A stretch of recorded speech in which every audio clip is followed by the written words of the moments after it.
सूर्या चंद्रमसौ ग्रह नक्षत्र प्रकीर्णक तारकाश्च। ज्योतिष्का सूर्या चंद्रमसौ ग्रह नक्षत्र प्रकीर्णक तारकाश्च। बोलिए।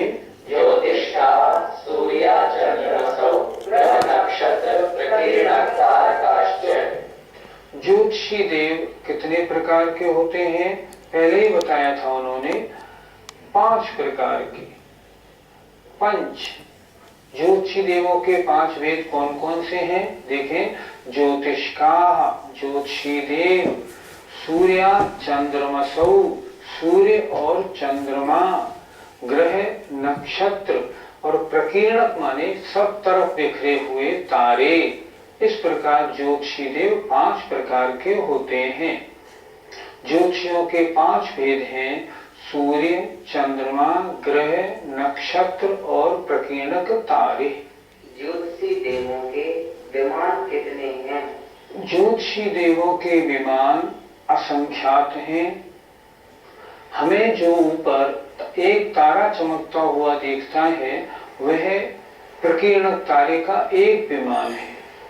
हमें जो चमकता हुआ सूर्य दिखता है ये सूर्य विमान है। इस तरह ये ज्योतिषी देव भवनों में नहीं बल्कि विमानों में रहते हैं। इन्हें ज्योतिषी क्यों कहते हैं? क्योंकि ये चमचमाहट प्रकाशमान मान होते हैं, इसलिए इन्हें कहते हैं ज्योतिषी। जो प्रकाशित रहते हो वो कहलाते हैं ज्योतिषी। इनके भवन, इनके विमान कुल कितने हैं? इनके विमान असंख्यात हैं। और ये देव कितने हैं?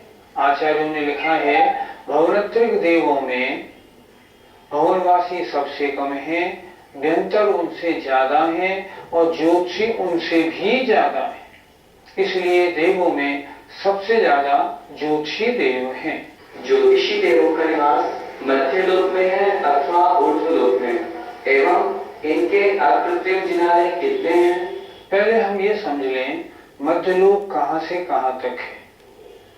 मध्यलोक है रत्न प्रभा पृथ्वी के ऊपर का जो सबसे पहली चित्रा पृथ्वी है, उसके नीचे से, उसके धरातल से मध्यलोक प्रारंभ होता है।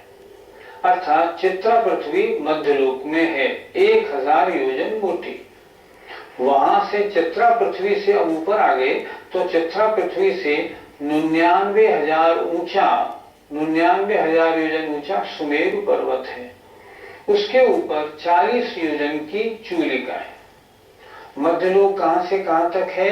चित्रा पृथ्वी के बॉटम से लेके और ऊपर 99,040 योजन और चल के 1,40,000 योजन ऊंचा और 1 राजू विस्तृत, ऐसा मध्यलोक है। अब ये देखते हैं ये ज्योतिषी देव है कहां? ज्योतिषी देव तो बहुत नजदीक हैं। चित्रा पृथ्वी से 790 से 900 योजन के अंदर अंदर में सारे ज्योतिषी देव हैं। पूरा सारे ज्योतिषी देवों के जितने विमान हैं वो इसी के अंदर हैं। अब ये किस में आए? मध्यलोक में आए। इनके विमान कितने? इनके विमान असंख्यात। एक एक विमान में रहने वाले देव कितने? देव प्रत्येक विमान में रहने वाले संख्यात, असंख्यात नहीं, क्योंकि इनके विमान बहुत बड़े नहीं होते। इसलिए कितने बड़े? ये कुल मिला के असंख्यात और हर विमान में एक एक जिनालय। इसलिए ज्योतिषी देवों के जिनालय कितने? असंख्यात। और प्रत्येक जिनालय में 108 जिन प्रतिमा होती है। और ये सारे जिनालय मध्यलोक के जिनालय माने जाते हैं, ऊर्ध्वलोक के नहीं। ग्रह नक्षत्र ये तो चमकते हुए विमानों के नाम हैं। ये हमें पीड़ा कैसे दे सकते हैं? हमें सुख और दुख तो हमारे कर्मों के उदयानुसार मिलता है। हाँ, इतना अवश्य है, एक ज्योतिष विद्या है, वो ज्योतिष विद्या इन ज्योतिषी विमानों के गमनानुसार हमारे भविष्य को तो बतला सकती है, लेकिन ये हमें पीड़ा देते हैं, ये मानना बिल्कुल गलत है। आजकल स्थान स्थान पर नवग्रह संबंधी मंदिर बनने लगे। हमारी और आपकी धारणाएं कितनी गड़बड़ हो गई है, देखें जरा। हम क्या मानने लगे कि शनि ग्रह का प्रकोप हो तो मुंसुरनाथ भगवान की पूजा करने से शनि ग्रह का प्रकोप शांत हो जाता है, बिल्कुल गलत है। सारे भगवान समान शक्ति वाले हैं, ऐसा नहीं जो शनि ग्रह मुंसुरनाथ से तो डरता हो और महावीर भगवान से लड़ता हो, ऐसा नहीं है, बिल्कुल गलत है। ये धारणा बिल्कुल नहीं बनाना। आजकल तो हमने क्या देखा, जहां भी हम जाते हैं मुंसुरनाथ भगवान के आगे शनिवार के दिन बड़े दीपक जलते मिलते हैं। ये सब अज्ञान है, मिथ्यात्व है। इन धारणाओं को छोड़ दीजिए। ये ग्रह नक्षत्र हमें पीड़ा नहीं देते। अगर कोई अच्छा ज्योतिषी हो तो इनके गमनानुसार हमारे भविष्य को बतला सकता है, इसमें कोई आपत्ति नहीं। ये पीड़ा देने वाले नहीं है, अतः इनकी पूजा करना ये तो मिथ्यात्व है। कभी इनकी पूजा में कभी नहीं पड़ना चाहिए। हाँ, अशुभ कर्मों के उदय से दुख मिलता है। अगर अशुभ कर्मों को शुभ कर्मों में पलटना हो, भगवान की पूजा, स्तुति, विधान आदि कार्यों में हमको लगना चाहिए। कभी कभी आकाश में रात को तारे टूटते हुए दिखाई देते हैं, तो इस तारे टूटने से हमें क्या समझना चाहिए? अपना दिगंबर जैनों में एक बहुत अच्छा प्रथमान योग का ग्रंथ है पद्म पुराण। उसके रचयिता हैं आचार्य रविशेन। आचार्य रविशेन महाराज ने एक कथा में लिखा है, जब हनुमान जी यात्रा करके लौट रहे थे और एक पहाड़ पर उन्होंने रात्रि विश्राम किया था, तब उन्होंने ऊपर आकाश की ओर देख रहे थे, तब एक तारा उन्हें टूटता हुआ दिखा। तो वहां आचार्य रविशेन महाराज ने ये स्पष्ट किया है, तारे नहीं टूटते, तारे तो अकृत्रिम होते हैं, इनकी संख्या ना एक भी घटती है ना बढ़ती है। लेकिन कभी कोई चमकती हुई वस्तु और टूटी हुई दिखती है तो इसका तात्पर्य है शायद कोई देव विहार कर रहा हो और उसका जो वैकृत शरीर है ना, वो आयु समाप्त होने से बिखर गया हो। इसे कहते हैं तारा टूटना। अर्थात देवता के शरीर बिखर जाने को तारा टूटना कहते हैं। वास्तव में जो अकृत्रिम विमान तारे हैं ये टूटते नहीं, अन्यथा ऐसे टूटते अब तक समाप्त हो गए होते। अब हम ये देखते हैं ये ज्योतिषी देव निरंतर करते क्या रहते हैं। सूत्र देखें, मेरु प्रदक्षिणा नित्य गतियो नृलोके। मेरु प्रदक्षिणा नित्य गतियो नृलोके। बोलिए, मेरु प्रदक्षिणा नित्य गतियो नृलोके। देखें, मेरु प्रदक्षिणा, मेरु की प्रदक्षिणा करते रहते हैं। नित्य गतियो, नित्य माने हमेशा, गतियो माने गतिमान रहते हैं, चलते रहते हैं। कौन? ज्योतिषी देव। कहाँ के? नृलोके, मनुष्य लोक के। अर्थात 45 लाख योजन विस्तार वाला जो मनुष्य लोक है, उसमें जितने ज्योतिषी देव अर्थात सूर्य, चंद्रमा, तारे आदि हैं, ये क्या करते हैं? निरंतर सुदर्शन मेरु की प्रदक्षिणा करते रहते हैं। मेरु प्रदक्षिणा। नित्य गतियो, अर्थ नित्य माने हमेशा चलते रहते हैं। नृलोके माने मनुष्य लोक के सभी ज्योतिषी देव। सूत्र का अर्थ क्या बना? मनुष्य लोक में सभी ज्योतिषी देव निरंतर मेरु की, सुदर्शन मेरु की प्रदक्षिणा करते रहते हैं और निरंतर गमनशील रहते हैं, रुकते नहीं हैं। एक सूर्य एक प्रदक्षिणा लगाने में कितना समय लगाता है? ये सूर्य चंद्रमा चलने वाले ये जम्बू द्वीप के बॉर्डर के ऊपर लगभग चलते हैं और एक सूर्य या एक चंद्रमा को पूरी एक प्रदक्षिणा लगाने में लगभग 2 दिन लगते हैं। अर्थात आज जो सूर्य निकला है, अब ये सूर्य कल नहीं निकलेगा, परसों निकलेगा। जम्बू द्वीप में इसीलिए 2 सूर्य हैं और 2 चंद्रमा हैं।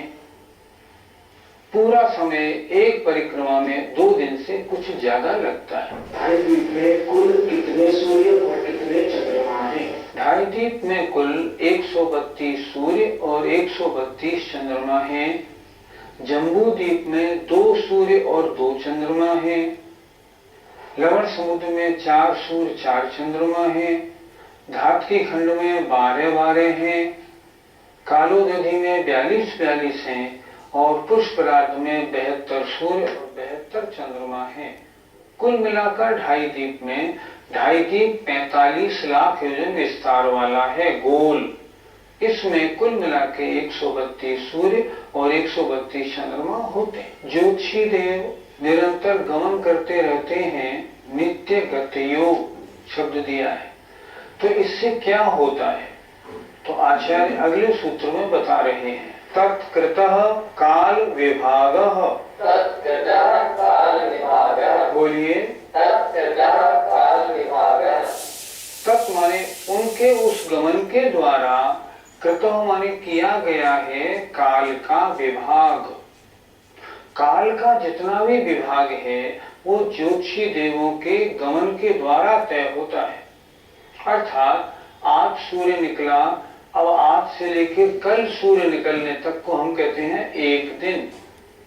अगर सूर्य ना निकले, चंद्रमा ना निकले, तो दिन कैसे फिक्स करेंगे, हफ्ता कैसे होगा, महीना, वर्ष, कोई निर्णय नहीं होगा। तो सूत्र क्या है, तत्कृतः उन ज्योतिषी देवों के गमन करने से किया गया है काल का विभाग।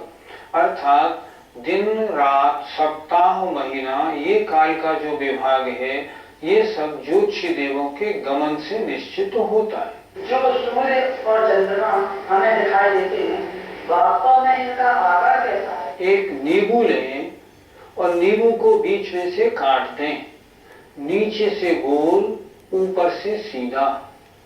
जितने विमान आपको दिखते हैं ज्योतिषी देवों के, इन सब का आकार आधे कटे नींबू के निचले हिस्से के भाग की तरह राउंड है। ये जो सामने हमको दिखता है ना सूर्य, ये सूर्य तो एक ऐसा दिखता है, रुपए जैसा गोल नहीं।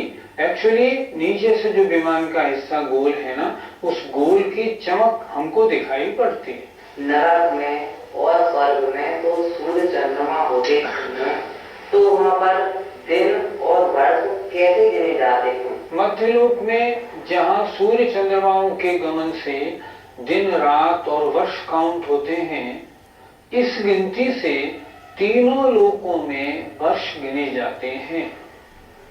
देवों में वर्ष गिने जाएंगे 10,000 वर्ष की आयु, तो इन सूर्य चंद्रमा के गमन से गिनी जाएगी।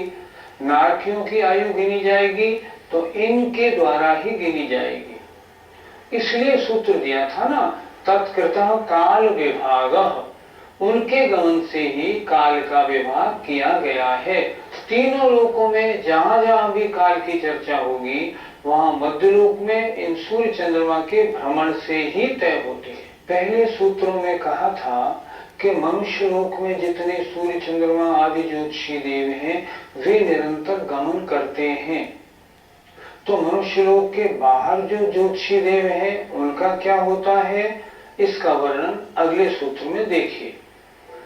बहिरवस्थिताः, बहिरवस्थिताः, बहिरवस्थिताः, बहिरवस्थिताः, संधि विच्छेद करें, बहिः अवस्थिताः, अर्थात मनुष्य लोक के बाहर जितने भी सूर्य चंद्रमा आदि ज्योतिषी देव हैं, कितने असंख्यात, करोड़ों नहीं असंख्यात सूर्य और चंद्रमा आदि जो ज्योतिषी देव हैं, वे अवस्थिताः, वे जैसे के तैसे स्थित रहते हैं।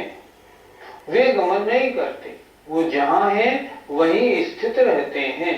इसलिए सूत्र बनाया बहिः अवस्थिताः, अर्थात निर्लोक से बाहर जो भी सूर्य चंद्रमा आदि ज्योतिषी देव हैं, अवस्थिताः, वे जैसे के तैसे स्थिर रहते हैं। तो क्या मनुष्य लोग अर्थात 2.5 दीप के बाहर दिन रात का भेद नहीं होता?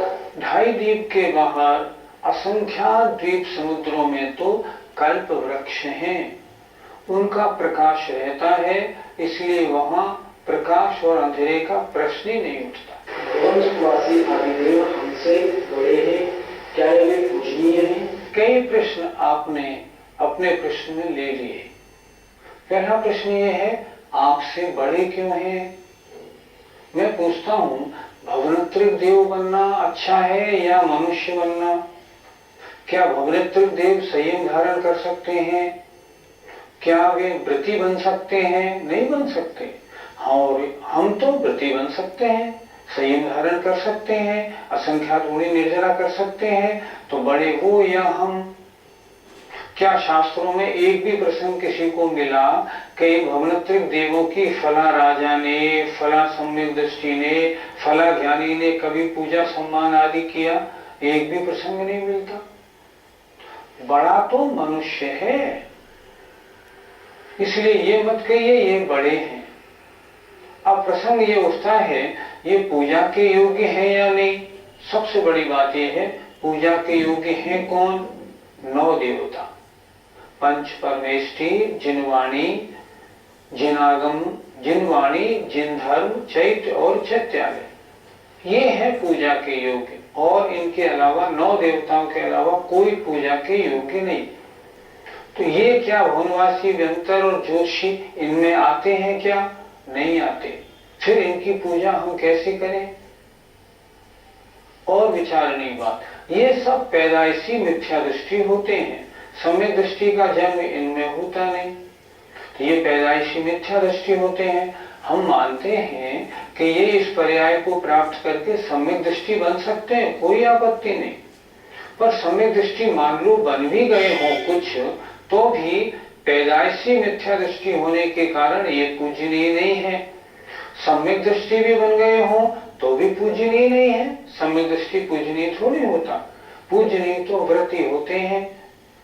9 देवताओं में ये गर्भित होते हैं क्या? नहीं होते, इसलिए पूजनीय नहीं है। अगर इनकी पूजा की जाती है तो कुदेवों की पूजा होने के कारण मिथ्यात्व में आती है। सम्यक दृष्टि जीव इनकी पूजा कभी नहीं करता, इनकी पूजा, इनकी आरती कभी नहीं करता। सूर्य विमान में आकृतिम चैत्यालय होता है, तो क्या हम सूर्य विमान को अथवा सूर्य को अर्घ्य चढ़ा सकते हैं? वह कई श्रावकाचारों में इस तरह सूर्य में स्थित विमान के लिए अर्घ्य चढ़ाने को इनकार किया है, क्योंकि वर्तमान में जैनेतर लोग सूर्य की पूजा करने लगे। अगर आप इस तरह करोगे तो आप में और उनमें अंतर क्या होगा? लोग कहेंगे ये भी सूर्य देवता की पूजा करते हैं, जबकि वास्तव में हमारे यहाँ भवनवासी, व्यंतर और ज्योतिषी नहीं, कोई भी देवगति के देव पूजनीय की कोटि में नहीं आते। अतः अर्घ्य चढ़ाना युक्ति संगत नहीं, आगम सम्मत नहीं है। आज हमने भवनवासियों के 10 भेद, व्यंतरों के 8 भेद, ज्योतिषी देवों के 5 भेद पढ़े, ज्योतिषी देवों का कार्य पढ़ा, नित्य गमन, उनके द्वारा दिन और रात का कालक्रम हमने पढ़ा। और हमने ये भी आज समझ लिया है कि कोई भी ग्रह नक्षत्र या कोई भी भवनवासी आदि देव पूजनीय नहीं, वंदनीय नहीं। अगर ये कभी साक्षात आ जाएं तो मात्र उस समय जय जिनेन्द्र के योग्य होते हैं। अतः ये पूजा के योग्य, स्तुति आरती के योग्य कभी नहीं होते। हमें आशा है अगर आप में से कोई ऐसा करता होगा तो छोड़ देगा और मिथ्यात्व से हटके सम्यक्त्व में आने का प्रयास करेगा। आइए, समय आपका हुआ। जय जिनेन्द्र।